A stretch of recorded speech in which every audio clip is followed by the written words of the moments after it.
that.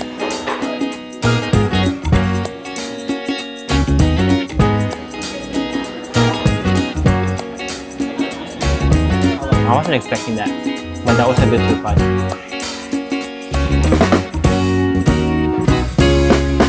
Ooh. So we're here at our favorite Filipino restaurant, Nanam in Takapuna. But we're not here today to get the regular menu. We're here for the first ever Filipino high tea. Because when you think about high tea, you never think about Filipino cuisine. So this is the first. So the high tea costs $65 per person. First impression, you actually get a lot of things.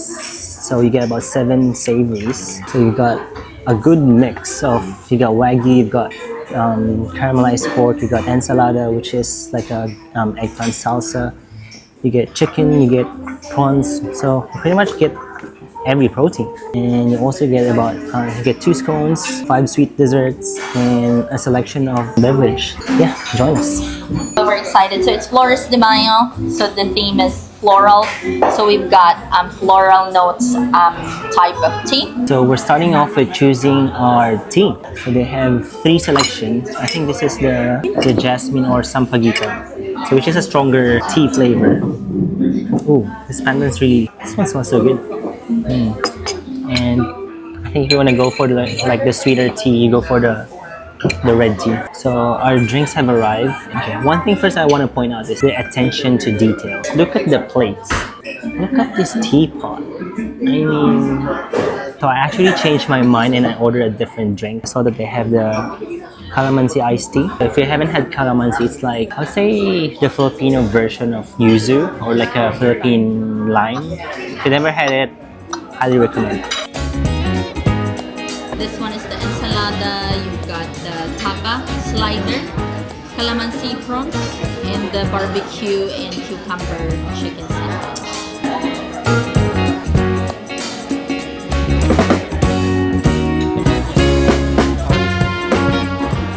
The food's here. Let's first try the calamansi tea.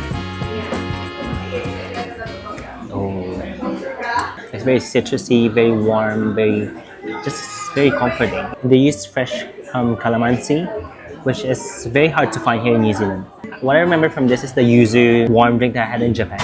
So I'll just follow the order on the menu. So just a fun fact, actually some of these dishes, like the wagyu slider, they're not normally served in this format. Like your wagyu sliders and your tocino, they're normally served as a breakfast dish. Normally served or typically served with garlic fried rice in the morning. Also with your, I don't know, the chicken sandwich. Is it a Filipino thing? Yeah, normally you serve this or you make this when you're going for a road trip or you're gonna go swimming in a resort. It's like your snack. Yeah, and your ensalada is a very classic Filipino side dish. And queso de bola, this is actually a good twist to your queso de bola. Queso de bola, normally you would only see it during Christmas. Let's dig in. So, first on the menu, the wagyu beef sliders. So they made it into a tapa, like a beef jerky type, but with sauce.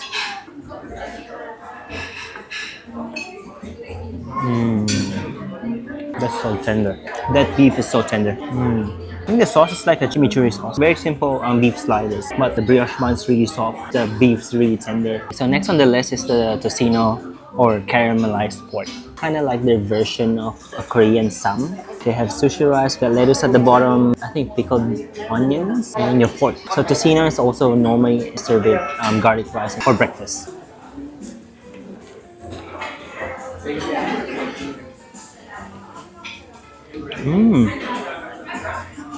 I really love the flavor combination of this one. You get the sweetness from the caramelized pork, you get the freshness of the lettuce, and I love the addition of the pickled onions. Adds that acidity, cuts to the fattiness of the pork. Such a good dish. Because a lot of the Filipino dishes, you normally need to have something acidic. You normally dip it in vinegar, and I like how they added pickled onion in this one. It's just chef's kiss.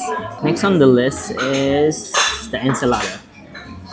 Apart from the addition of the rice crispy on the bottom, very traditional, like how they make this with the cherry tomato and eggplant.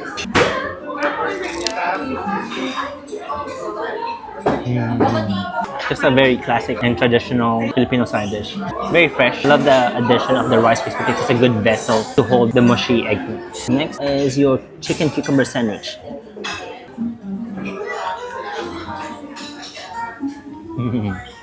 Just reminds me of when we used to go for outings, for vacation, and your mom would pack like chicken sandwich for the road. Brings so much memories. Nothing fancy, but just a good chicken sandwich. So we're down to our last two dishes, but the chicken sandwich.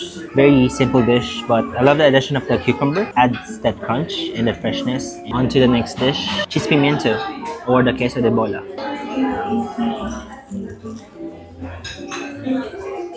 So you got the sliced wagyu on top, cured meat. You got the melted cheese inside. It's got a kick into it. I think it's the pimiento. And I love how it's perfectly fried. So this is the last dish, but definitely not the least. So you got the prawn and chili calamansi dressing.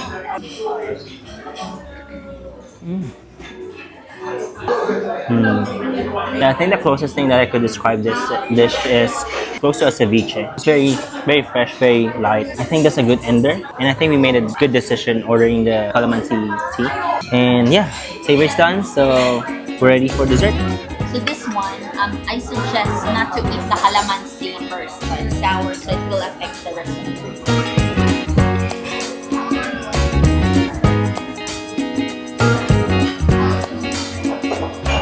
So for the dessert, we're gonna pair it with the pandan tea.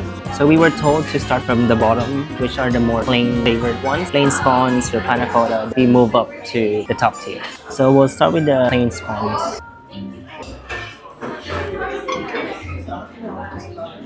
The plain scone would look very plain too, but with the cream and the strawberry, it's a bomb.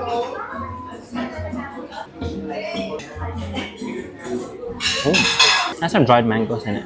It's got a subtle sweetness into it. I think the more that I eat it, the more that I'm liking it. And now we're trying the beers and soy panna cotta, which is I think Taho in the Philippines.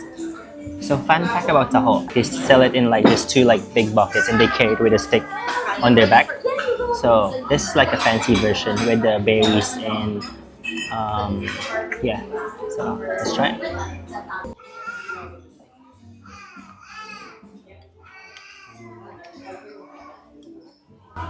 Ooh, that's a silky smooth taho. I really like this because it's not very sweet and reminds me of that taho version in Baguio, which is a chili in the Philippines, which is popular for their strawberries. So now we're going to level 2, and we're first gonna try the jasmine dulce de leche.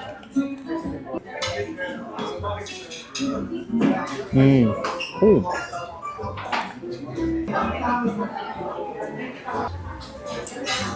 First of all, I love the smaller one better because you can just put the whole thing in your mouth. Then when you bite into it, the dulce de leche inside just explodes in your mouth. And I also love the chocolate coating because it's thick enough that there's a bit of a chew into it. Like normally when you hear dulce de leche, first thing that comes into your mind is it's very sweet. But this one, just the perfect sweetness. I think I can eat like 10 of those easily. Wow. Now we're gonna try the next one, the bibingka, which is on the salty side. So the way you eat it is you remove the leaves first.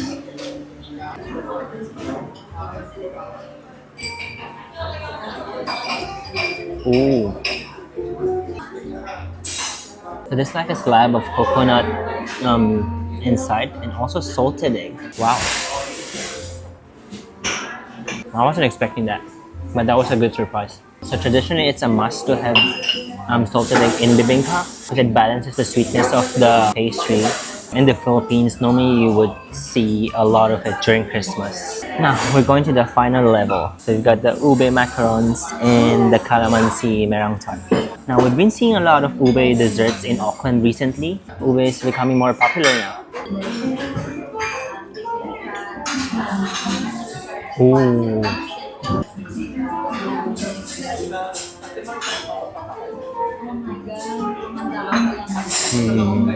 Perfect macaron. If you don't like ube or if you haven't tried ube, this might convert you.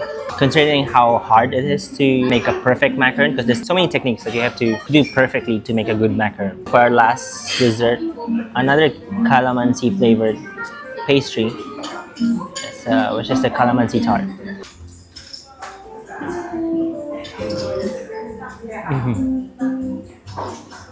Ooh. It's got a very strong and prominent calamansi flavor. It's amazing. Popular siya sa region ng Visayas. Now this is the finale of our high tea. So we got the Cotta or the Filipino hot chocolate, and he also gave us a suman, which is a rice cake. So the chef told us to dip the rice cake on the hot chocolate. So where I'm from, in like the northern part, we just eat them or drink them separately. So this is also new for me. Ooh, very fragrant. Let's try the rice cake first without dipping it.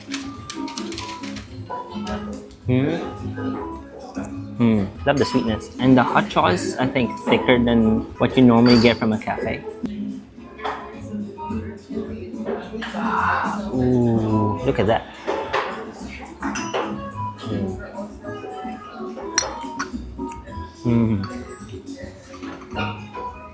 It's like eating champara though, but you know, you're able to like hold it. Ooh, that's very rich. Not sweet at all. But I think because this one's a bit sweet, so when you eat them together, it's just perfect. That's why you dip it.